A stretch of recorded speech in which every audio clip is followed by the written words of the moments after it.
So this is an American-specific centric assignment, which is a bit annoying because we're in Japan right now, but maybe if you're interested, you can try converting it to Japan. I don't think it would take too much work, maybe an hour to 2 hours worth of work, or possibly 5 times that. It's just a matter of just trimming the image down and getting the latitude, longitude adjustment right, which is just some fidgeting around. So hurricanes are the Atlantic version of typhoons. They're tropical cyclones, right? It's kind of the idea. They're very intense windstorms that bring a lot of rain with them. And they typically travel in this direction where they just go along and completely batter the Caribbean, and then generally they diverge, either heading a few head down, but most of them do this curveball motion. And if the United States is lucky, it typically misses the United States and just goes along the coast and brings in some, and we get some, some storm that way. But a lot of times it does hit the American mainland, especially in Florida. As you can see, Florida is completely covered up in this map. Let's see, here's another map, right? You can see that sometimes they even go all this way, but once they hit landfall, right? Once they make landfall, they typically lose a lot of power. Okay. Now, after Hurricane Irma hit, that got a lot of people interested in hurricanes, and that was kind of the inspiration for this assignment from the original author, who is not me. This one is about, I've simply blatantly stolen the homework, and we did it. So what this will do is that this will basically track a hurricane, the path of a hurricane, and it's going to do it with real data, which is kind of nice. So let's go ahead and take a look at the real data for the hurricane. Yes? Should it run just out of the box? It should run just out of the box. Alright, I'm getting a bunch of errors. Okay, I will help adjust with that. So here's Hurricane Irma, which was a utterly and absolutely devastating storm from last year. And this is the path for Irma as it became a tropical depression to a tropical storm, and then became a intense hurricane. Now, in the United States, hurricanes are given a strength, basically a strength based on the scale called the Saffir-Simpson scale. So a Category 1 hurricane is the weakest, a Category 5 is the strongest. This ranges from, there's going to be some minor damage, to anything that gets touched is going to be absolutely obliterated. Because we're looking at 157 mile/hour per winds, or 252 km/h winds. So very, very intense storms. They're thankfully rare, but Irma was a pretty strong Category 5. So, but data is data. So where are we? And we can track it using some pretty easy to use data. So here's the path of the storm, and we're going to pretty much recreate this. So here are the basic. So basically, this is just a nice table, which is what we've seen with the and what we've seen with the other assignment we did with checking for fraud, was that you can just pretty much easily grab these tables because they're nice and easily formatted. But these are essentially the dates and times and wind strength of the hurricane. And what we really care about is the latitude, the longitude, and the wind strength. And that's what we're going to be tracking for the most part.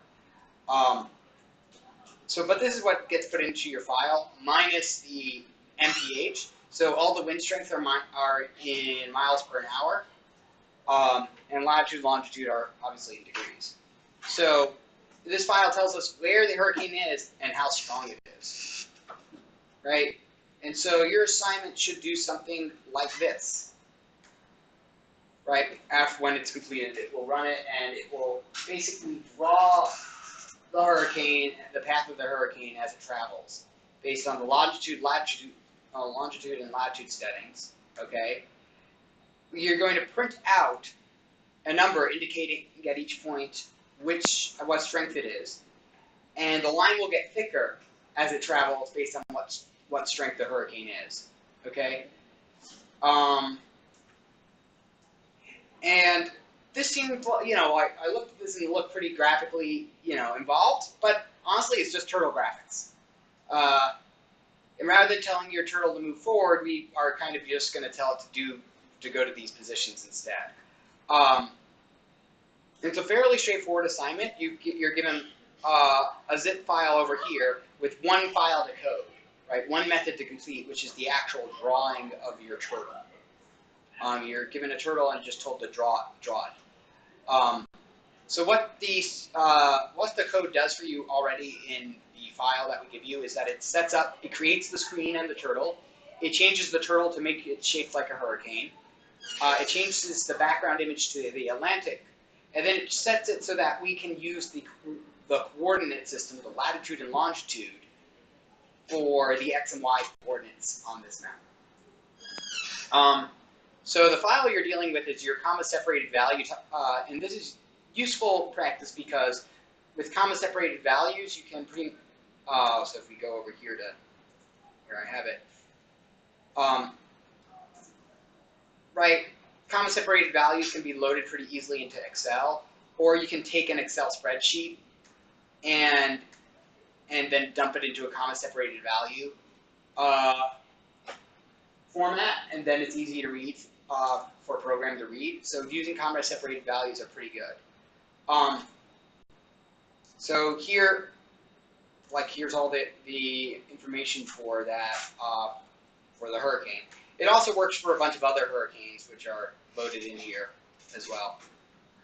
So it's a fairly straightforward assignment. The biggest thing is that, so a couple things to note. There's only 3 parts of the comma-separated. There's only 3 columns in the comma-separated value that you care about. Right? You care about almost every row but the first one because that's the header. But you don't care about the date or the time. You just care about the longitude, the latitude, and the wind speed, which is in miles per hour. Okay. So your solution has to correctly show each point in the data file, together with the lines between each point. So in other words, we got to draw the path. At each point, you have to display what category the storm is. So in other words, write a little number that shows what the category the storm is. And turtles can do that. You just got to look at the turtle functions. Color code the strength. And then you should change the thickness of the line to be thicker as the hurricane is stronger. And then you just simply submit your irma.py file as the assignment. So the big pitfall I had when I was putting it up, which I banged my head against it for about 20 minutes before I was figuring out why it didn't work, actually it's closer to half an hour, is understand what latitude and longitude are. So what is latitude? Right? What coordinate does that refer to? And what does longitude refer to? So if you're hitting a wall and your turtle's not appearing, check to make sure your latitude and longitude are being used right. Okay.